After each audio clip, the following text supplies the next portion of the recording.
Welcome to Drinkin Bros, presented by GhostBed.com. Welcome to Drinkin Bros, kids.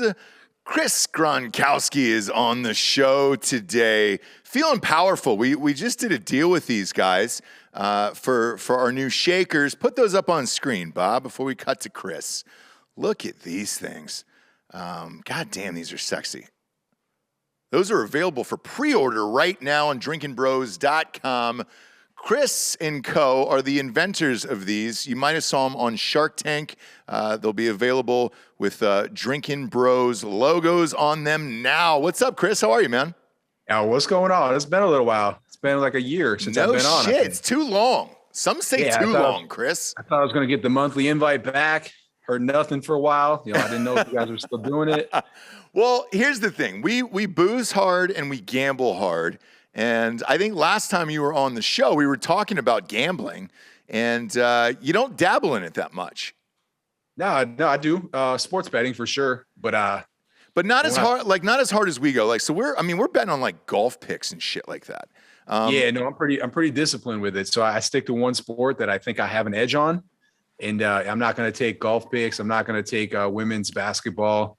I'm going to stick with NFL football, and that's about it. Yeah, it's funny you say that. So I said the same thing actually earlier on a show this morning. So I don't go on Major League Baseball whatsoever. The odds are shitty, and it's always usually predetermined on who the starting pitcher is. And if it's like Clayton Kershaw, you're not going to win any money unless you take the underdog, but that's a huge risk. So therefore, I don't bet on Major League Baseball.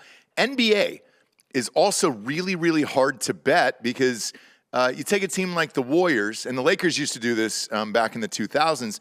When you're that good, you're not going against the point spread. You're just kind of coasting until the end of the game, and then you turn it on in the third quarter. But you usually don't hit those spreads very often. So I try to stay away from NBA. My two go-tos are college football, NFL, and then I'll bet on college basketball, but only after college football is over, so I have enough time to study it. All right, man. So that's pretty good then. I thought you were talking about golf. Golf as well. So golf is actually new to the mix. We just added that show. What was that? 4 weeks ago, I think. A little longer than that. Yeah. Has it been? It was right after Tori. Okay. Yeah. So we got a guy here, our producer, Delco Dan, who is huge into golf, and his picks have been lights out. So last year he picked 7 out of 49. Which is essentially 1 out of every 7 tournaments. And then this year he got another one right. And I was like, well, fuck, we should start doing these because the odds are so long. So we recorded that today as well. And we've been dancing right around the top of the leaderboard for all these. And it's fun because the odds are so huge in golf that even if you throw $50 on it, like the guy we just threw $50 on earlier pays off at $7,000. Wow. Yeah. He got 7 right last year too. He got 7 right last year, and then he's already got 1 right this year. And we've been close on a lot of the picks. So it's fun to bet on, and at least it's something on in the background. Because I don't know if you're like me, but when football season in college hoops ends, you're just kind of in this dead period for like 4 months where you're like, shit, what now? No, for sure. Yeah, it's rough. Rough couple of months. With you betting on professional football, are you allowed to call your brother and be like, hey, dude, what's going on with the injuries? Who's playing this week? Are you playing this week? How does that work? Yeah. So, with the NFL, they're they have to be transparent with it. So if someone's on the injury list, because they have to report it. So there's really no edge there. I try to think there is one. There's been times where I knew Rob wasn't playing, where other people, probably didn't. And right. It's actually not helped me at all. I usually actually end up losing on those games. So it's a game, man, where it's unpredictable. It doesn't matter what you know. One player is really not going to completely change a game unless it's a quarterback. So it's tough. It's tough. Well, I look at what Calvin Ridley's going through right now. So he's out for the year for betting, but he was not playing at the time. You played in the NFL. Is it that much of an advantage if you're an actual player in the league knowing what's going on? Or was a year-long suspension too much for him? Man, you have no clue who's going to win that game. To tell you the truth, you go into a game and Yeah, you don't even look at the point spread. You don't even know. And really, all you really know is your responsibility. And again, what defense you're going against if you're an offensive player. But, I went into multiple games. People asked me if we were going to win that week. I had no idea. You don't know. I mean, as a player, you're focused on one thing. You're going to play the best you can. You think you're going to win every single game. And that's kind of your answer when people ask. But it's one pick six. It's one fumble away from the completely different game from happening. So that's why I love football, man. That's why everyone loves it. Anyone could win on any given day, and everyone has enough talent to win. They just got to put the right game plan together. Yeah, and speaking of which, this year, NFL-wise, was really, really hard to bet on. The spreads this year were razor thin, and I'm not sure if it's because the NFL signed a gambling deal with Caesars to where they're just getting better reports, or if there was just more underdogs this year winning than ever because the league is that intense. I didn't do that, full disclosure, I didn't do that well in NFL this year. I crushed in college. I didn't do that well in NFL this year at all. How did you do with all the underdogs winning? Because, we ended up with Bengals-Rams Super Bowl, and nobody had picked that. A couple guys here picked the Rams to win it all, but the Bengals came out of left field. Yeah, no, that was probably my worst year I ever had. I don't think I've actually lost throughout a full season. I actually almost win every week, but I only will take like one or two games, and I do a lot of live betting. So during a live, I feel like there's a massive advantage. You wait for the favorite, they go down the field, first drive, the underdog scores, and then you just hammer the live line for the favorite, and you get a free 6 points. So definitely a strategy that I've used a lot in the past, but this year it just didn't seem to happen. Like the underdogs would just keep the lead, they keep winning, and there's a lot of games where I thought the favorite would come back. It just never happened. So I was getting crushed on a lot of games. Yeah, I got killed this year. Chiefs live line at halftime was a big one for me, though. I would try to get it back on the Chiefs live line at halftime. They're a lazy team that just doesn't try until the second half. And, it ended up costing them this year. But that's a live line that I'm always looking at is the Chiefs week to week. Yeah, that was huge. That was huge.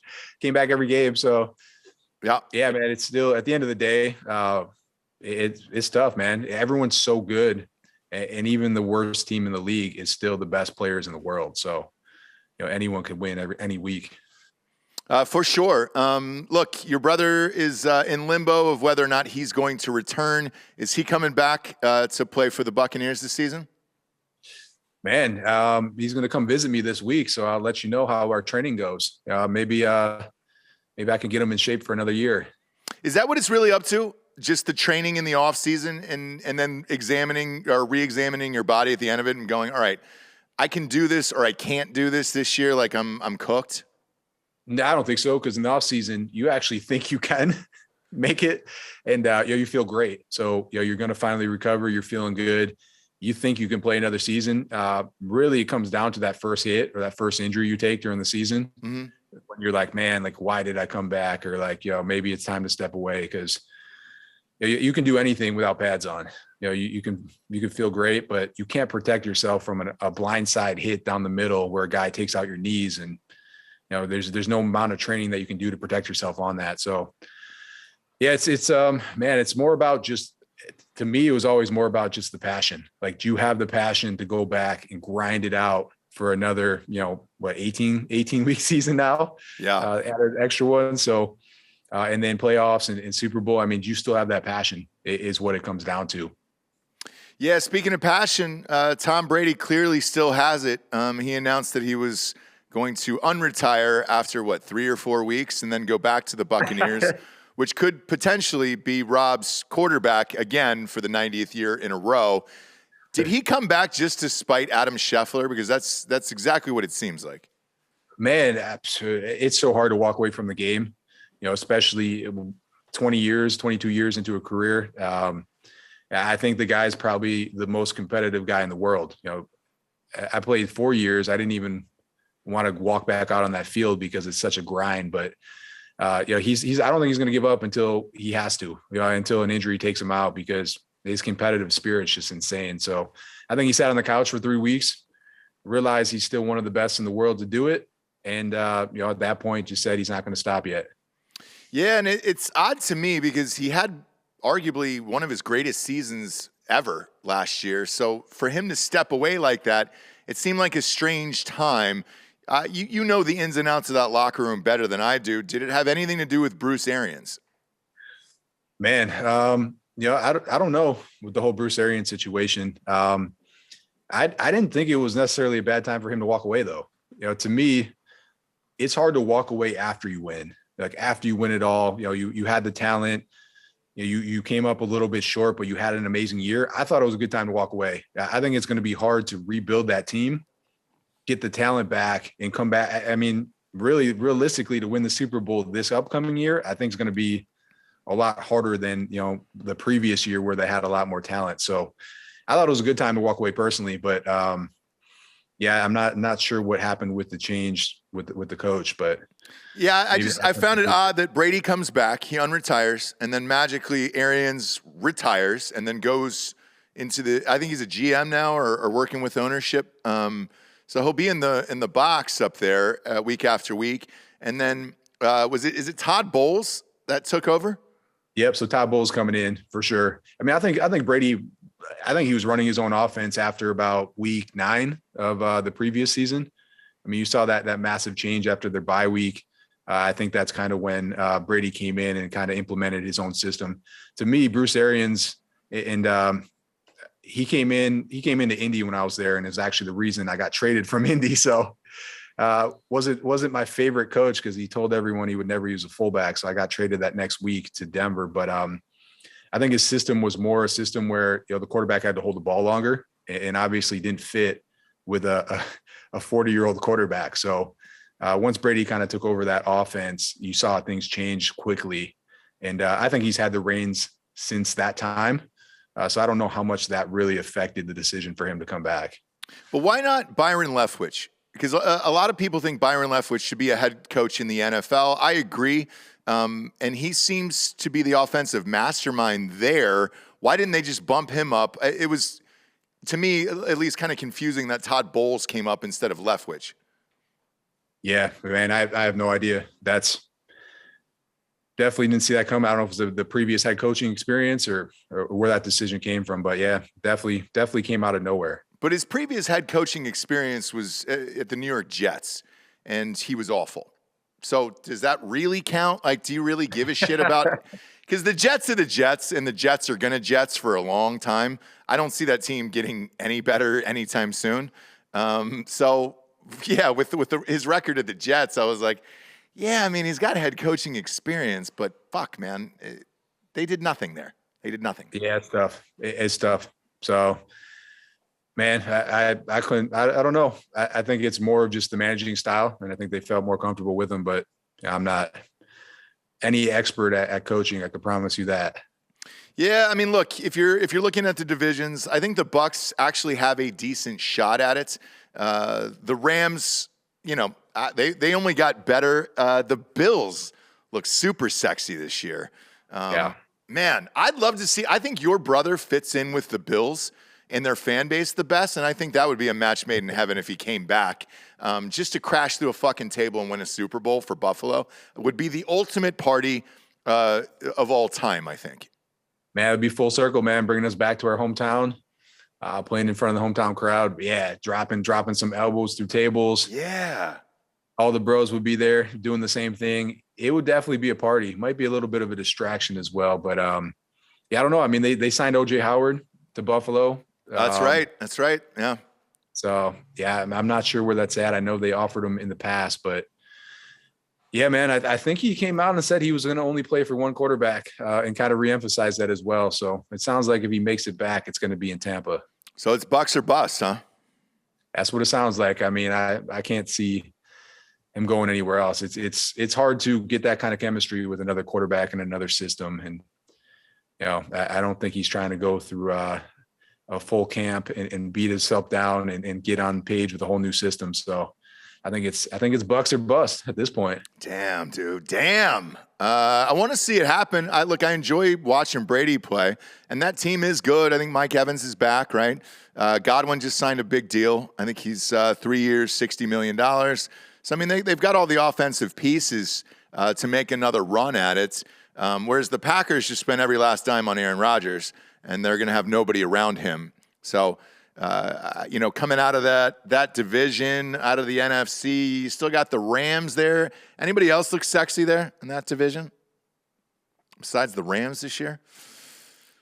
Man, it's hard off the top of your head because the Cowboys did nothing. They have all this money and they didn't spend any. I know you're, obviously a Cowboys guy.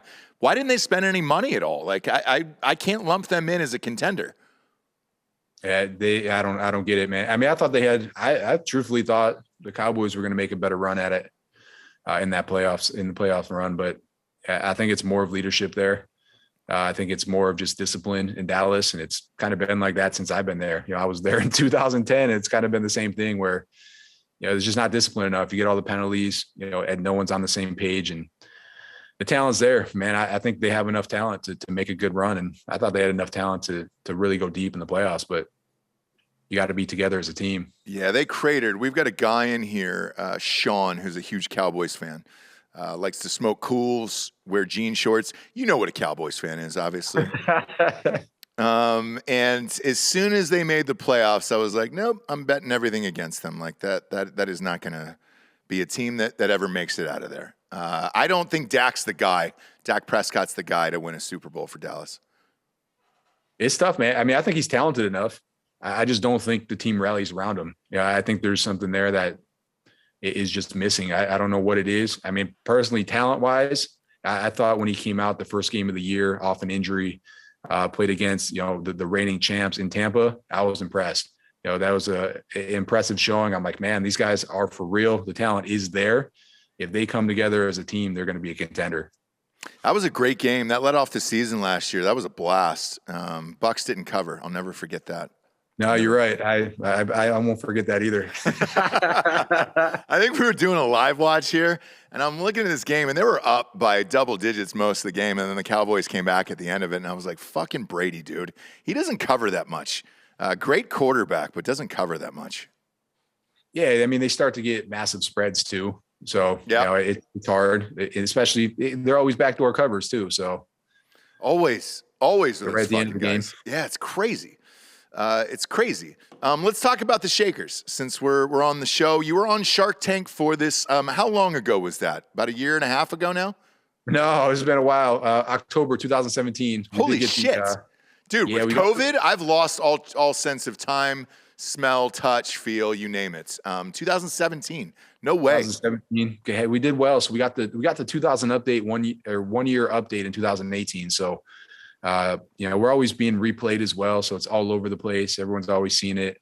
I think it's one of the top 10 episodes. So they like to replay it, and we like when they replay it.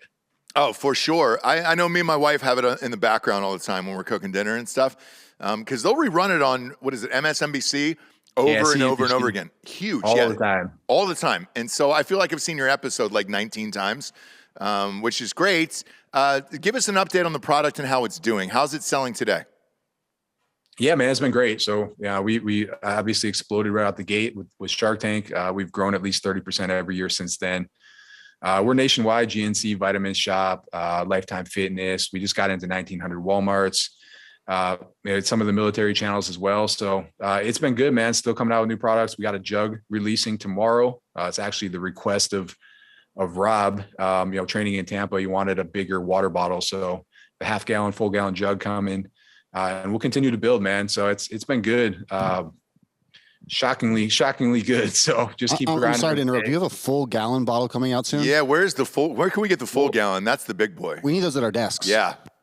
Full gallon coming tomorrow. So we should release it by the end of the week. Trying to put a nice little campaign together for Rob, talking about how he loves jugs. So we'll see how that goes. That's great. So pop ours up real quick. We did a partnership with you guys. How does this work as far as like patents go and all that stuff? Did you guys have to get patents for the bottle and everything else? Because Shark Tank, you really go deep into that stuff. I finally got into that world with the seltzers, obviously, and I was surprised what you really needed and how long it fucking took. Do you guys have a patent and a trademark for all this?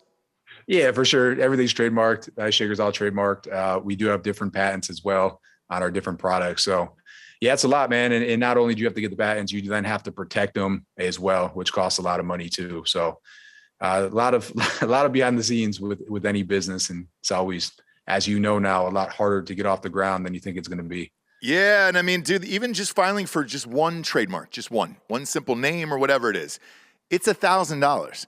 And if you don't get it, then they'll give you options and be like, hey, do you want to go and buy it from this other company that's kind of similar to yours that we won't give you the patent to? And they could ask for whatever they want. That's the first thing. The second thing is right now, because of how backed up the government is, it's about 8.5 months to wait to see if you got a trademark. Yeah, that's a lot, man. Yeah, and patents are way worse. Patents can be years. So yeah, there's a lot behind it, a lot of expenses, a lot of lawyer fees. And then when someone knocks you off, you get to pay even more to send them more letters and more lawyer fees. Exactly. Did Cuban and those guys help you out with that? Yeah, for sure. Yeah, we lean on their team. Whenever we come into any kind of legal trouble, we're going to reach out and make sure that we're on the right page and we have all of our stuff in line. That's great. That's one of the benefits they don't really talk about on Shark Tank, because those legal fees are expensive, dude, for all of this shit. Like ours, for booze, you've got to license it in every single state. I think we're through like 5 now.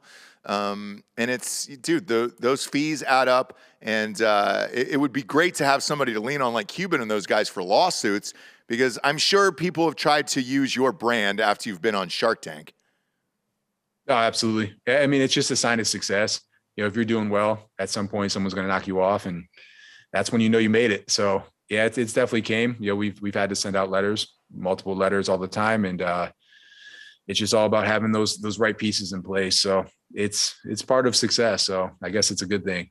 Yeah, I see you're rocking a Skechers hoodie there. Are you a big Skechers fan? No. It's we got the Ice Shaker logo on it over here. Oh, it's the Shaker logo. Okay, cool. It's not Skechers. All right. Oh yeah. It's the Ice Shaker logo. There you go. Pull that tie aside real quick for the audience. Thank God. It looked like Skechers from a distance, and I was like, bro, are you fucking doing Skechers? No. We're good. We're good over here. If I see you in a fucking Shape Up commercial, man, I don't know if we can be friends anymore. Yeah, man. No, they haven't came for us yet. So they're coming for everybody. You know that, right? So hey, I guess I'm doing something right if they come knocking. But I saw Joe Montana in a Skechers commercial the other day, and I was like, Joe, what are we doing here, bro? Skechers is buying people off left and right, dude. It's shocking. They're paying. They're paying for sure. They're paying. Speaking of paying, dude, the Daily father and son duo got the fucking bag today with the NIL deal. Did you see that? No. What we get going? What do you got? Hooters, bro. They signed with Hooters. John Daly and his son just signed with Hooters. It's the greatest partnership of all time. But I can't help but think, if you guys were in college, the Gronkowski brothers and Hooters, holy shit, dude, would that have been gangbusters? Wow, man. Yeah, we didn't get any of that action. Unfortunately, there was no NIL, so missed all that. But yeah, man, I think it would have been more of a distraction for the most part for most players, man, because that's all those guys are doing now is they're chasing NIL deals. Yep. They're jumping in and out of the transfer portal. They're going to the coaches telling them, if I don't get some kind of juice here, like why would I not just leave? And man, it's just becoming like this crazy game of who has more alumni that will pay money. It is, man. Speaking of which, it happened to Ohio State. Quinn Ewers, the quarterback at Ohio State, he walked into Ryan Day's office and was like, hey, am I going to start next year? And he was like, no, we have CJ Stroud, Heisman finalist. He's a freshman. So we're good. And he goes, well, I gotta start at least 8 games to cash in on that NIL deal. I think it was $1.8 million. And they went shopping after that, essentially. Him and his dad went down. Texas Longhorns backed up the truck, and I'll be curious to see if he actually starts, because what happens if you're shitty? Like, what do you do as a college then at that point, I guess? Yeah, that sucks. I mean, the college isn't paying it. It's the alumni or, the boosters or whoever it is that's stepping in. But man, essentially right now in college football, you can buy a team. Just imagine if, a big alumni from whatever school it is says, hey, I will pay every single lineman $50 grand. That's what Texas did. Texas Longhorns did that. Yeah. Yeah. You're going to have walk-ons that could have went somewhere else and played D1, coming to your school because you're getting paid 50 grand. So, they're covering tuition or whatever it is. Plus they're making money guaranteed. Yeah. You're going to just stack up your team. So if you get a couple teams to do that, they're going to just be absolute powerhouses in college football. So essentially, if you're a billionaire right now and you really love your college, you could buy a national championship right now. 100%. And I said this maybe a year ago, where what's to stop Texas? Because they have a fund now together, and I think it's maybe nine or 10 boosters that are in this slush fund, and it's simply just to pay college football players to play for the school. And if you are a starter, the linemen are getting $50,000 a piece starting in the fall. And then I heard Quinn Ewers was like $10 million. Like it was something crazy. Dead serious. Yeah. I mean, and that'll also keep them in college for all 4 years. I mean, they're not going to leave early if they're getting 10 mil. Oh, not at all. I mean, but looking back at it, college is college and it's the greatest time of all time. I don't know if your college experience was like that. I would have, sure. Yeah. I mean, dude, to stay 4 years, if you can do it, do it. Yeah, for sure. Especially, I mean, if the big decision is if you're being paid or not being paid, as an athlete, you don't want to stay an extra year to party, when you could have went first round and potentially get hurt and fall out of the draft or never play again and lose millions and millions of dollars. So, now that that's off the table, I mean, if you could stay and still get paid and get paid well, why not stay? Enjoy that last year. It becomes a job once you make it to the NFL. It completely changes. So expectations are way higher. The game's way faster. If you can stay in college and get paid the same, that's the dream. No shit. And imagine if it was Hooters, if you're because I love the wings. I don't know if you're a breaded wing guy. I love the wings at Hooters. I don't get Naked or Daytona. I get the breaded old school ones with a shit ton of blue cheese. And then you have access to all of their talent that is on the Hooters roster. My God, man, that would have been the greatest college of all time. I would love to see what his deliverables are for that partnership. I mean, he plays golf. It's not that fucking hard, for Christ's sakes. Like, it's not like you're getting your brains bashed in every day. Like, you can play 18 in the morning and then 2-putt at night if you want. That's a pretty cool partnership. I didn't realize that Hooters was in the NIL space, man. But they are. Hey, Bob, if you can pull up that picture today, there's a father-son pic with them. They even made John Daly some personalized Hooters pants to wear, which are nice. I don't know if these are available to buy, but my God, dude, let's go. Hooters is doing it right. We'll pop that up on screen. Are you able to see that on our side? I can't see it. Oh, you can't see it? Okay. So it's up on screen now. We're doing an event with John Daly, June 20th, actually, in Nashville. I'm going to ask him about this shit. Maybe he'll bring some of these women with him. I'm not sure. Just picture if Santa Claus was divorced and pretty much got what you see here. I don't know why he's got the beard like that. It makes zero sense. Because without the beard, he still kind of looks like John Daly. Like John Daly has always looked. And he's partying these days, Chris, like really going for it. Did he ever stop, though? He did for a little bit. He's got cancer, right? Yeah. So he's got cancer. Yeah, we did a gig with him, I think last September. And dude, I mean, smoking heaters, drinking vodka all the way to the top of a styrofoam cup. Still going for it because he's just like, look, man, I want to live my life and enjoy myself. And I've never seen a human being enjoy himself more than John Daly. Yeah, he's impressive. He's impressive, and the kid kind of looks like him. He also looks like the catcher from Sandlot a little bit. Like if he grew up. But dude, if you're living in Arkansas, I mean, you can run through an Arkansas Hooters too. You don't even have to be that famous there.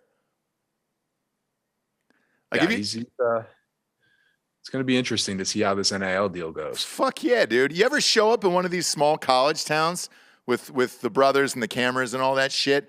Dude, in these smaller towns, the girls go crazy, dude, for just a little bit of fame. Yeah, we went to the youngest brother was playing at Kansas State. So we used to go to Manhattan, Kansas, and we actually went through a lot of tables there for some reason. I'm not sure why. Mm-hmm. But that was kind of our go-to play. But yeah, it would always get like super wild there. How is K-State to party? I've never partied there. It was good, man, because there's really nowhere else to go for like hours. So, everyone goes hard.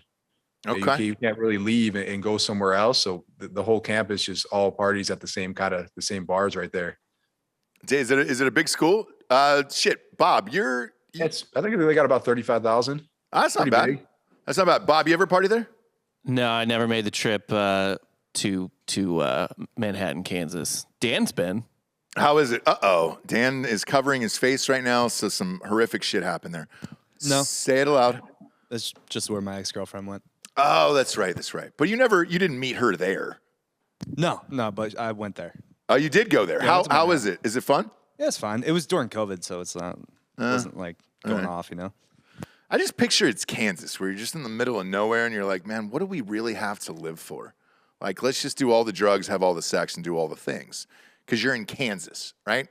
I mean, you're pretty much known for a Wizard of Oz movie and maybe the Royals, I guess. And that's about it. Like, let's go for it. Yeah, they go hard. It's kind of like Buffalo. Yeah, dude. All out. Yes, same thing. When I went to Buffalo, I got it. Like, I understood why people were going hard in Buffalo. It's freezing. There's nothing really to do there that much. And it's like, dude, the Bills are life. I want those guys to win just so they can burn that city down. Yeah, it's going to happen one day. Maybe next year. Maybe this season. I think so, man. Because you got Stephon Diggs, who they just signed to a long-term deal. Josh Allen is great. And they just bolstered their defense even more than they already had a great defense to begin with. So I think this year could be their year, man. I think so. I think so too. I mean, the chemistry's there. It is. Everyone loves, Josh Allen, and everyone kind of rallies behind him as well. It seems like they're a true team. So I think they'll continue to get better. And man, I thought they had that game this year, but I know it's close. Whoever had the ball last ended up winning that one. I know it was close. It was a fun game. I was at the other one 2 years ago when they lost to the Chiefs to go to the Super Bowl. That was a fun one. The NFL draft is coming up next week. Are you a big draft guy? Do you have a huge party for the draft? Yeah, you didn't hear about it yet? No, I have not. Yeah, so Gronk Beach is the official NFL draft party in Vegas this year. So I will have to, if you can send me a case, I probably need to start warming up. Yes, you do. Because I haven't drank in a while. April 29th, we will be throwing a party at Encore Beach Club from noon to 6.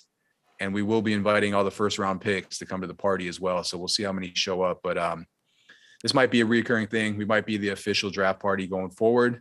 There really isn't one right now. Right. And this is a good start. So we did the Gronk Beach party at the Super Bowl in Miami. Sold out immediately. Looks like it's going to be the same thing for the draft party. So could be a reoccurring event where we hit draft and then Super Bowl. That's awesome. And so can Gen Pop go there? Can you buy tickets to it? Or is this like an invite only? Or is it private? No. So there's 4,000 tickets available. They're actually not bad. So last I looked, the females, and this is how Vegas does it, were $55, and then guys were $85 a ticket. Any musical performances going on? Yeah, we got anybody performing? Yes, Chainsmokers will be the lead or the headers or whatever the featured. But yeah, it's all Vegas talent. So it's all the talent that's signed to Encore. No shit, dude. That'll be a fucking blast. That's a great event. God, can we go to that, Ross? No, I've got to go to the White House next week. Can we go though? Oh yeah, you guys can go for sure. Go report on it. Maybe interview some first round picks. Yes, we'll send you to that for sure. That'd be a fucking blast. Dude, I didn't know you had a party. I would have pushed the goddamn White House for a Gronk party for the draft. Damn so draft party. It's actually ends up being one of our friends, Mojo's bachelor party as well. So we're actually double dipping on it. So it's gonna get next level wild, I'm sure. Oh, let's go, dude. You'll be Sans kids and wife, I hope, right? Correct. I will probably only be allowed to go for like 12 hours. Does she care? Does your wife care? Yeah, for sure. Yeah. Usually I get like the 12-hour pass for Vegas. I usually have to fly in like that morning and then fly home the same day. Oh, no way. Is that real? I do it all the time. Yeah. That's once you get past 3 kids, that's what happens. That's see. hilarious. Got 3 weeks left. Yeah, I got 3 weeks left on that. That's funny. Because my wife says the same shit. Like, she'll be like, hey, dude, you're coming back, right, the next day? And I was like, yeah. I mean, I probably want to sleep it in. But she's like, nope. We got dad duties here at the house. So you can go and live that life for a good half day, and then we're all done here. Yeah, I'm a master at it, actually. I usually just sleep on the plane. It's not a far flight to Vegas, but when I fly like across the country, I just this all-nighter, get right on the plane, and I go home. Yeah, you're in what, Dallas, right? Yeah, I'm in Dallas. Yeah. So that's an easy one. That's a nonstop going to Vegas, rage, and then go home. Chain smokers and all that shit would be just a goddamn blast. Damn it, man. How's the weather there? It's probably pretty warm, right? Yeah, it's probably perfect. Yeah, right about now, because summer, that's too much, man. When it starts to hit like 120 and it feels like somebody's following you with a blow dryer behind you, that's too much for me in Vegas. Yeah, no, it's a lot. But right now it's it should be perfect weather, and should be the perfect event. So I'm pretty excited for it. Damn, I'm excited for you. I wish I could put myself inside you. I know that probably doesn't sound correct, but to me it did in my mind before it came out of my mouth, and that's all that matters. Yeah. You guys, this isn't live, is it? Are you going to edit that out? No, not at all. I'll leave it in there. Look, all my mistakes are for everybody to see, and I don't care. I don't care. But man, that seems like a fucking blast. So first round, all right, if you're inviting all the first round picks, it's a wide receiver heavy draft. So what you're looking at, Garrett. So I pray. I'm a Falcons fan, which is awful, and I know it, and I don't really care. I heard Baker Mayfield's going to be our fucking quarterback, by the way, and I'm not stoked about that whatsoever. Did you hear that? I've heard some of it. Yeah, it doesn't. Yeah, man, I didn't know. I don't know. I mean, he played hurt all last year, so it was kind of hard to get a read on him. Well, I got a read on him the year before that, and I'm all good on Baker in the NFL. I think he'll be great as an analyst and like announcing games and shit, because he's got a good personality. He's good in commercials and shit. I'm not a big fan of him as a quarterback. But I heard, if you believe Mel Kiper and the big draft board there, that they might be going after Garrett Wilson at number 8 for wide receiver, which would be a dream of mine, because obviously I'm an Ohio State guy. So I think Garrett Wilson is the best in this draft, and it would be amazing. So are you going to get him to Gronk Beach or what? I hope, because there's a couple Buckeyes that are going top 15. Chris Olave is the other wide receiver superstar. So he'll be drafted in the first 15 as well. So there could be a couple Buckeyes there. There should be, unless something went horrifically wrong. But then it's weird because quarterbacks usually dominate these drafts. They're not going to this year. I think Malik, that kid out of Liberty, will probably go to the Panthers at 6. And then they're saying Kenny Pickett potentially at 20 to the Pittsburgh Steelers. He went to Pitt. So those guys might be there.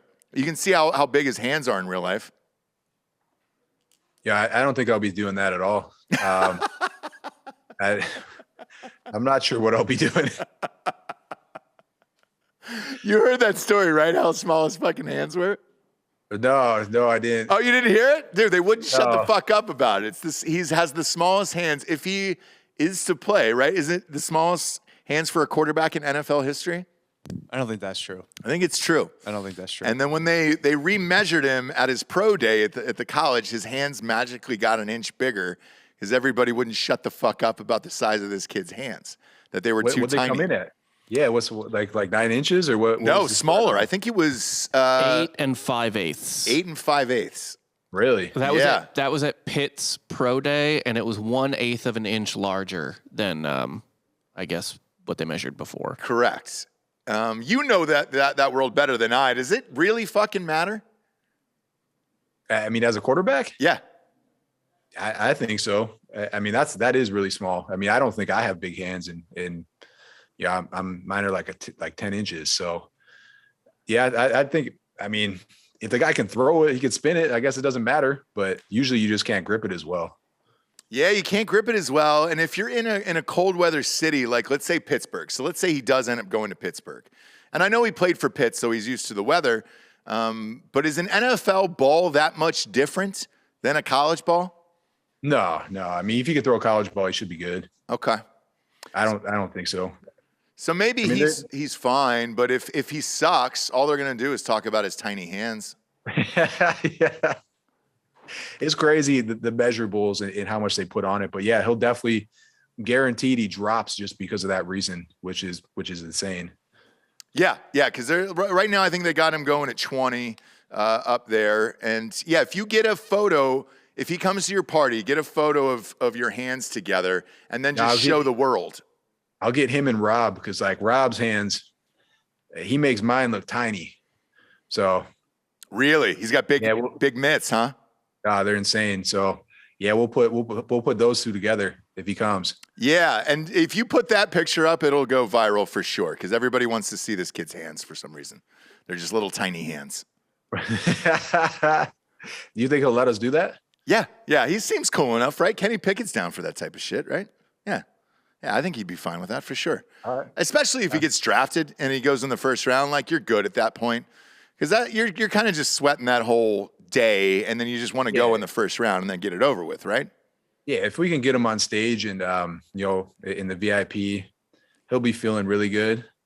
So I think we'll definitely be able to get the picture. Get a tiny hand section for the VIP, and then make him sit in that. He can probably sell a lot of like shirts, jerseys, all that just based on that. So easily. Actually, yeah, like that's a huge advantage for someone like that because he already has a built-in marketing program. I know. There's a lot he can do. He could do ISIS Hunter commercials, you name it. So it's not a bad thing. It's not a bad thing at all. They got Aiden Hutchinson from Michigan going at 1. Do you agree with that? Yeah, I couldn't even tell you. I'm kind of in this program now at my house where I'm allowed to watch NFL games. And once the season ends, I'm literally watching cartoons or nothing from that point forward. So yeah, I don't see a lot of the draft stuff or. What about college? No college football at the house? No, I don't watch college either. No way. Why not? Yeah, there's too many games. And, the alma mater plays at like 10:30 p.m. at night at Arizona. So I'll watch like the first quarter and they suck and they haven't won a game in 2 years. So I kind of just gave up on college. Who's your coach? Is it Herm Edwards? That's ASU. That's Arizona State. Yeah. No, Jed Fisher. Jed Fish came in. It's actually, he's doing a good job. They had I think they were number 2 in the Pac-12 recruiting class this year, which is good for the fact that they won 1 game in 2 years. So he's definitely trying to make some moves and really also including the alumni back into the program and trying to make everything cool again, man. College football now is all about making it cool, having social media, having NIL deals. Like it's such a different world now for recruiting. I feel bad, man. Like that's a tough spot to be in as a recruiting coordinator or coach. It is, but that school's so fun. You would figure that it just recruits itself. It does. It definitely. I mean, that's how Rob ended up there. That's how I ended up there. But you got to showcase how cool it is and how fun it is to get them there. Because I mean, you have the warm weather. I feel like everybody has to be in insane shape because you're not wearing clothes most of the year, women included. And then most of the fraternities have like beach volleyball courts and pools and shit, right? Yeah. Yeah. It's a good place to be. It's a blast down there. I did a couple gigs there in my 20s, and dear God, dude, it was a lot of fucking fun. Like if my kids came and were like, "Hey, Dad, we want to go to Arizona or ASU," I'd be like, "Well, have fun, lead the life I didn't," you know? Yep. Yeah. It's where we learn how to slip and slide. I can tell you that. Because I'm trying to bring it back. I enjoyed Ohio State and it was fun, but it was cold. Like the winters are brutal there. Yeah, we're gonna try to break the some kind of world record for a slip and slide at some point. So that's the kind of stuff that Jed Fisher is doing there. You know, he's calling us up on the weekends. He's saying, "How can we make this cool again?" I recommended that we used to do slip and slides through our entire house, and then jump into our hot tub. So he's like, "That's a great idea. How can we break a record doing that?" So that's our next thing that we're working on right now. Okay, Bob, what is the record? Or do you know it, Chris, off the top of your head? So there's a whole bunch of different ones. So there's the longest slip and slide, which is actually like close to a mile, which there's no chance we can do that. Then there's one that's the longest slip and slide on a flat surface, which is actually doable. We just got to find a way to kind of make you slide really, really far, or like we were thinking about using like the fire department to come out and spray us with the hose, so it'll give us more distance. Yeah. So that we can actually slide the entire football field. And then there's one that's the most people on a slip and slide at once, which I think that's the go-to. It's like you line the whole field up as a slip and slide, and then you invite the whole student section onto the slip and slide at once. And then you break the record for the most people on a slip and slide at one time. Oh, that'd be dope, dude. That's the one I told them to go with, because like, yeah, that one's by far will be the most fun. What's the record? How many people is it? Do you know? Yeah, so I don't think that's actually like, no one's actually set that record yet. So I think you just have to set it at 50 people. So I think that's a pretty easy one to get. I read a crazy one last night because we're on 5 days a week, and I host a couple other shows. So I'm always looking for like fun, cool, like weird stories. The one I read last night, Guinness Book of World Records wise, was a woman who had sex with the most dudes in one day. What was that record? Yeah, so I'm going to ask you for a guess on that. What do you think her number was for one 24-hour period? And like Guinness actually like verified this? Correct. So someone had to watch all of it and make sure it was going down. Yeah, well, that's the easy part, right? I mean, anybody would sit around and watch that all day. What did it actually? I mean, so with Guinness, there's always like official like rules though. So like, was it like one pump and that was it? Penetration is what it was. That was it? Yeah, penetration is what it was. So, what's your guess? And she's trying to set the record. So I'm guessing I'm gonna go pretty. I'm thinking this is pretty high. Okay. I'm gonna go right around 450. Double it. Really? 912 was the answer. Wow. 912 was the answer. And I don't know, Giorgio's about to pick up a mic there. Go ahead, Giorgio. Well, how many of them wrapped up? I don't. So she was white. They had a picture of her. She was white. Not that matters, obviously, but it was wild, dude. I was like, what the fuck is going on? 912. And so then there was so many comments underneath this article. Usually articles don't get that many comments anymore. And they were like, okay, so that's one every 2 minutes. So if you break it down, it's one dude every 2 minutes. But then a lot of people were writing in asking, well, was there DP? Was there double penetration or any oral at the time? That takes longer. Yeah, that's what I would have thought too. So I'd like to get some footage of it, Giorgio. I'd like to put you on that the rest of the day. If you could just find that. And then maybe we can do a Patreon show where we watch the whole 24-hour video together and really discuss this, because I want to go into the ins and outs of it, pun intended, and really get deep into this, another pun intended, because 912 is excessive. That's a big number. It looks like it might have been bumped to 919. No, was there 7 that they didn't account for? Did they have to check the tape? Is that what you're saying? Is this the same woman in 2004? Yeah, throw a pic up of her. Yeah, that's the woman I saw. Yeah, that's her. Mm-hmm. She's cute. It actually occurred at the annual World Gangbang Championship, which I guess is held in Poland. How have I never been to that? Yeah, how have none of us ever been to that? Are you guys going to cover that on a YouTube video, Chris? How was that real?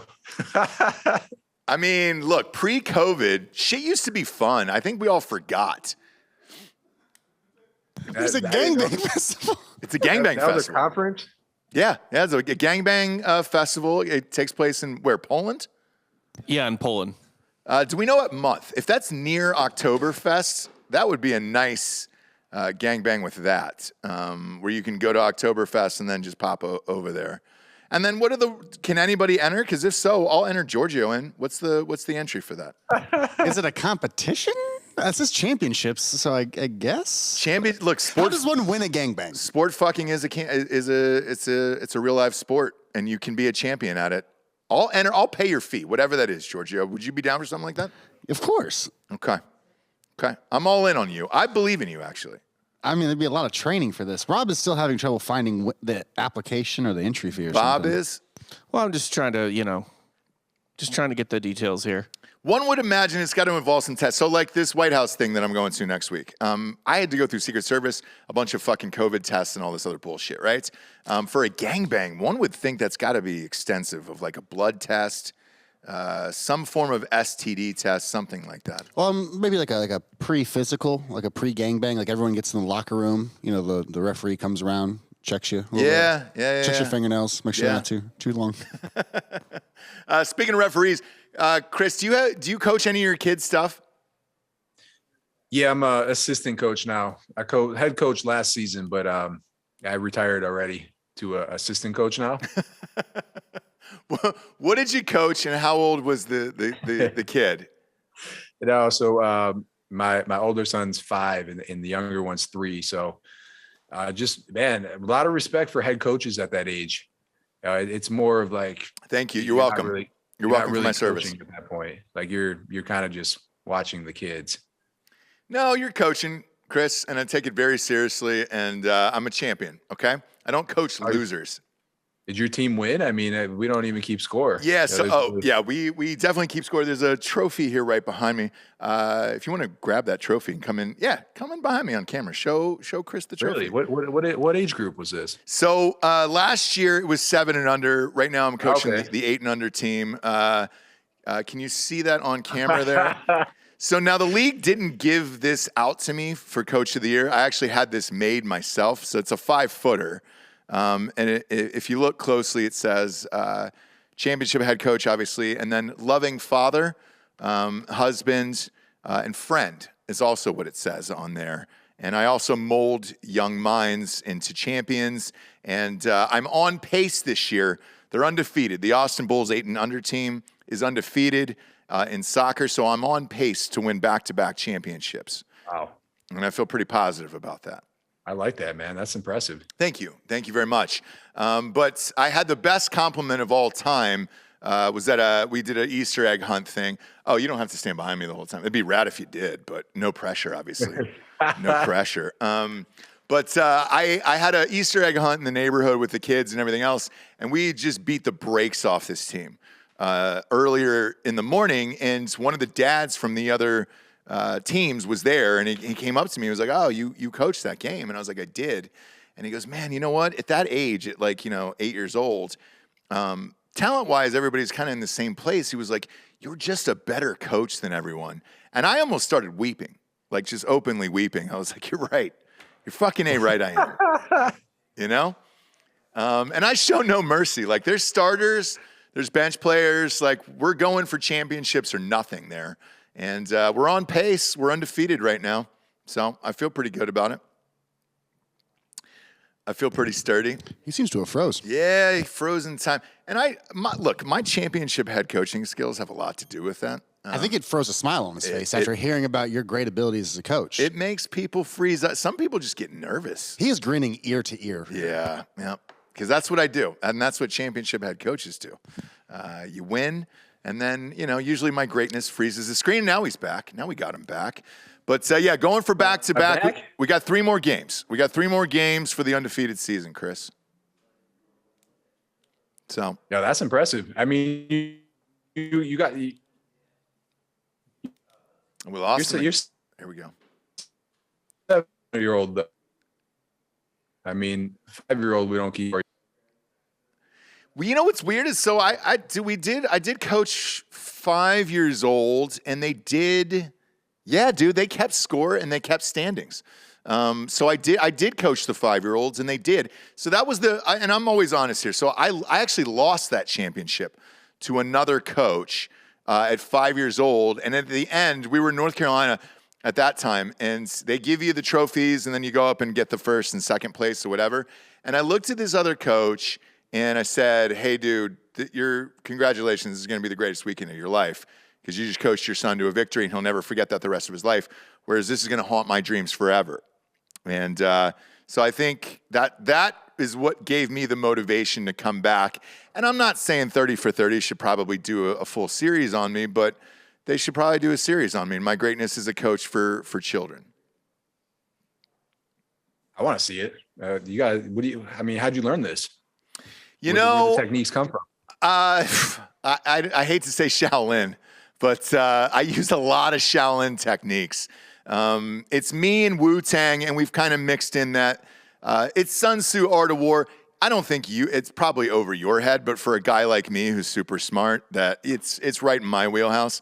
So I'm using a lot of those tactics and then some underhanded tactics too that if a kid trips another kid, I'm not going to stop him, obviously, during a game. During a practice, I will, because I don't want them to get hurt. But during a game, you trip another kid, It's on the ref to call it at that point. Yeah, no, for sure. You got to play. If the ref ain't calling it, I mean, that's how football works too. I mean, you see the games where, and this is actually something that I don't think a lot of people know, but you get a scouting report on the referees when you're an NFL player. So you're told that week that, hey, this crew calls the most PI calls out of any crew in the NFL. So don't PI this week, don't do any of that. They're going to call it. We also get told when they don't call PI. So, as an offensive player, they're going to tell you, hey, this referee group does not call PI. So, you're going to be playing hard this week. Just keep playing through it, keep going. And so it's part of the game. And that's actually part of the game plan as well, is knowing what the refs call and don't call. I didn't know that they released a report like that. That's crazy.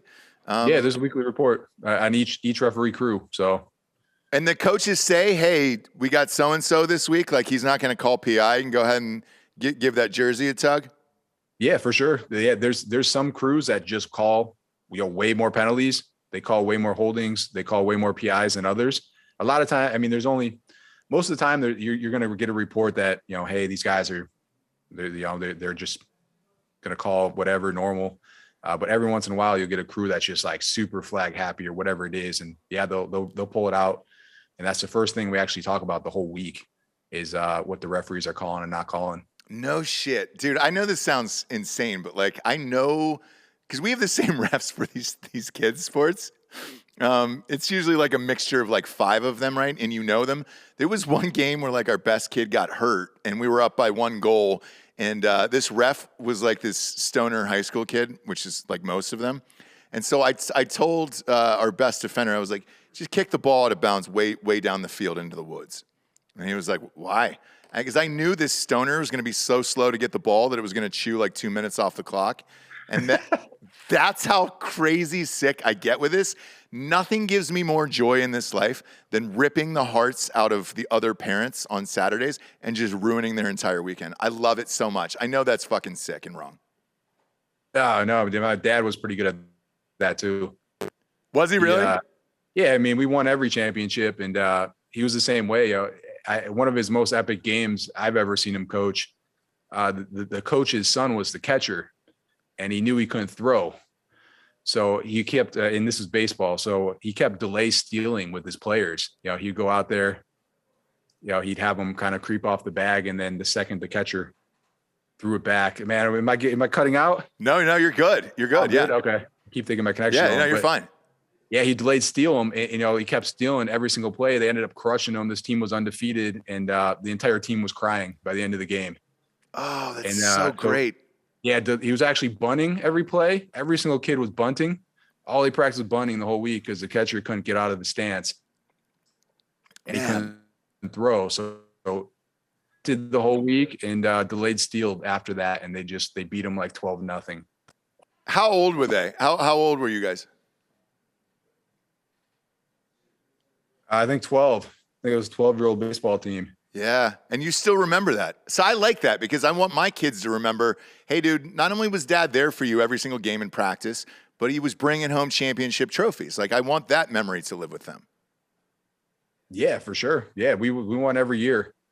And he was watching all the videos, man, like doing all the drills, bringing tennis balls, hitting them in the air for us. I mean, he was watching all the old school, like baseball techniques as well, and then teaching us. So he went all in on it for sure. That's awesome. And that's why you guys turned out so great. It's a family of champions, damn it. I love it. I love to hear it. Now's the point in the show. We get to the Drinkin Bro of the week, which is someone who has inspired you or helps you become the person you are today. Who would you like to give that to this week? Man, that's going, man. I'll definitely give it to my dad. And I was just watching him on stage from the last Gronk beach party. Mm-hmm. We just did a nice little highlight film of his dance moves. And I'm really hoping he brings it back. Comes out, same dance moves. They're able. So if you can find that clip, you should probably post it. Oh, for sure. How hard does your dad go? Because he's empty nester, right? Yeah, he stepped his game like way up in the last couple of years. Yeah, when we grew up, he didn't drink, he didn't, none of that. But now that, yeah, I mean, he can pretty much do whatever he wants at this point. He definitely takes it to the next level. So last time I saw him, he was on stage with Shaq. None of us were even there. He went to Shaq's party by himself and got on stage. No way. Where was that at? Yeah, this was I think it was in Miami. Oh, that's great. That's fantastic. I had friends hitting us up like, hey, like, are you guys there? I'm like, no. They're like, well, your dad's on stage dancing. Does he need some help? And we're like, I don't know. But yeah, he was up there by himself, just throwing it down. So he's definitely taking it to the next level. So I'm excited for Gronk Beach. That's awesome. Well, I tell you what, tell everybody where they can get tickets to Gronk Beach and where they can find you. Yeah, man. Just jump online, type it. I think it's just gronkbeach.com. I know the tickets were selling super fast. I don't even know if they're still in stock or not, but check that out for sure. Check me out at Chris Gronkowski. Drop a comment about this episode if you listened. Yeah. Tell me your favorite part about it. And yeah, check it. Ice Shaker, man. You guys got the Ice Shakers cranking, so don't come to my site. You snag the ones that you guys are releasing in pre-sale right now. Hell yeah, dude. Get the Drinkin Bros shakers. Bob, pop up gronkbeach.com. Whoever did your website knocked it out of the fucking park, by the way. This is Friday, April 29th. You got the Chainsmokers, Kim Lee, DJ5, the Doe Twins. Giorgio, are you still in that world? Are you still in the EDM world? Completely. Yeah. Rob Scott on CBC, sir. Look at that, dude. Chainsmokers be going off. You got Win VIP tables. That's dope, dude. Yeah, all your best bottle service girls will be out. They will be in full force. Damn right they Just will. lie and say you're a first-round draft pick. Exactly. Everybody's got a helmet on, dude. You can't tell who's who.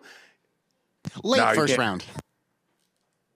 Yeah, just say you're a late first-round pick. Just say you're a lineman, and everybody will be like, all right, sweet, I guess. You got to be a bigger dude, but that lie you can at least get away with, I feel. Hey, you got 8 and 5/8 inch hands. You're good. You'll get in. Let Kenny pick it in for free, damn it. Let him in for free with those tiny hands. They're all in. They're all in for free. So they're the first round pick. They're in. That's awesome. Well, dude, we appreciate you being here. Also, check out their YouTube channel. That's always a blast. Chris, it's always a blast having you on the show. Thanks for your time today. We greatly appreciate it. And thanks for partnering up with us on the Shakers. Absolutely, man. Appreciate you having me on. All right. Cheers, brother. Thanks for being here. Cheers, baby. For Chris Gronkowski, I'm Ross Patterson. This is the Drinkin Bros podcast. Good night, everyone.